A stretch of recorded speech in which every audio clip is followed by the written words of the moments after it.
Hello everybody and welcome back to another demo. Today I've got for you this Dayton 56-inch, what I believe is called the High-Tech 1 or High-Tech industrial ceiling fan. Like I said, it's 56 inches. This fan can be controlled by a speed control of your choice. I say your choice even though this fan is very picky with controls. Luckily though, this control here I'm using, a Fanimation 4-speed slider, works. However, the slowest speed stalls out, but the other three do work. And today we're going to be seeing how well it does. So if you remember, this fan did have I said it probably had a bad capacitor. My new capacitors came in today, I put them in, and now the fan runs at full speed. Now it functions like it should. And I did say that if that happened, I would go ahead and re-record it. So now this thing is back. This fan's probably been installed like 3 or 4 separate times with different controls, different combinations to try to get to run right. And I think I finally hit the key. Of course, ordering a solid state control is still on the menu, but for now, I'm going to take what I can get. So let's go ahead and get a close-up before we start the ceiling fan up. I absolutely love these. This is basically a ring fan, just without the ring. And these are cast. And as per usual with a lot of like cast stuff and stuff like that, it is very, very strong. So I am going to go ahead now and start it up. And I'm going to start with the 3rd speed, because that is where the fan will actually start. The 4th speed, like I said, does stall. So I got this fan for $10 off of Craigslist. And usually you don't find industrials on Craigslist unless they're like brand new or something. Even that, I don't see them much unless they're turn of the centuries from Menards. So I was like, okay, I need this. And it actually did sit on there for quite a long time. I was like, well, if it's a ring fan, I'll get it. And I was like, oh, it's not a ring fan. I don't want it. But after a while, I was like, you know what? I'm going to take the chance. I'm just going to get it. And these are actually, I think, rarer than the ring fans. So that's pretty good. Now, because this fan is using a 4-speed slider, not a solid state, it is pretty quiet on this speed here. Can't really hear it, but it does turn. And does it move in the air? Let's see. I'm just going to stand under it. Oh, yeah, I can feel it. Let's see. Yeah, you could just barely hear the whir. So anyways, I'm going to go ahead now, take it up to the next speed. I'm hoping this will give me more of a medium-ish speed. It's looking like it is going to give me that.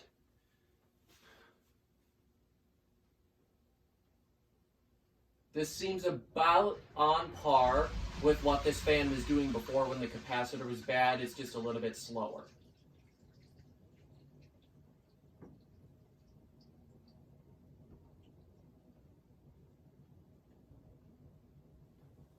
Alright, so yeah, here it is on this speed. And I'm being kind of quiet because I haven't actually tested it fully yet. I just made sure the control worked with it. So yeah, this is about what it did when the capacitor was bad, which is pretty horrible, I must say. Let's see how much air she moves now. Well, that's pretty good. It does have a bit of a hum, but it's an industrial. These do not need to be quiet by any means. I really do love these fans. I want to find a ring fan someday, but I can't complain with this. We are trying to determine an OEM, so if you have any information, please let us know. We think maybe Weatherite, China Cold Storage, something like that, but we aren't 100%. Anyways, so yeah, there's that. I'm going to go ahead and take the fan up to full speed. The hum really comes out, but so does the air movement. This fan is a beast. And there we go. Full speed. This fan is freaking incredible. I don't think I could ask for more. It is literally blowing around everything in here. All the wires and pull chains on my ceiling fans. All the random little stringy things and bags and stuff I've got lying around. This is the fan. And there's high. What a beast. They don't make them like this anymore, that's for sure. Oh, I love this fan. I absolutely love it. Now that it works, it's easily one of my favorites. Okay, now I'm gonna try to butt scoot over here because I'm really not in the mood to be killed by a ceiling fan today. I'm gonna try to give you a close-up.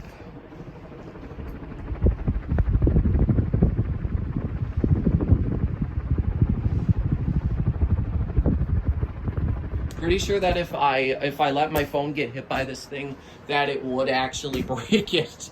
It's just such a strong fan. It would easily. This fan will mess you up. There we go. What a fan. I've just got to enjoy this thing for a second. It is such a beast. I can literally feel it from over here. This is definitely my strongest fan. Now I'm going to go butt scoot right back over. You go shut it off. And we'll watch it coast. I have not let the fan spin down yet, so we will see what this does. I do not know. I know that the ring fans came in brown. I do not know if these ones did. I do not know. If anyone would like to tell me, feel free. And I will talk about the condition. The canopy's got a little bit of cloudiness on it. I don't know why. Down rod's a little scratched. The motor is yellowed, but otherwise it's fine. A couple teeny little scratches. The blades are all right too. Once again, there's a couple scratches. Overall, pretty decent shape, and the bearings are pretty decent as well for an industrial. Obviously, because I do care about this fan and I don't want the bearings to go out, I'm not going to run it too much. And as you can see, it did stop pretty quick. So the bearings definitely aren't the greatest, but they're good enough to run for a video, and I don't see any real bad effects on it. Still not going to run it a lot because I would like to keep the motor as nice as possible. But yeah, with that, it's perfect timing once again that the AC is just turned on. So I'm going to come over here and end the video. Thank you guys so much for watching. This fan has taken a lot of effort to finally get to run at full capacity, but I finally got it to do so. Thank you guys so much for watching, and I'll see you next time. Goodbye.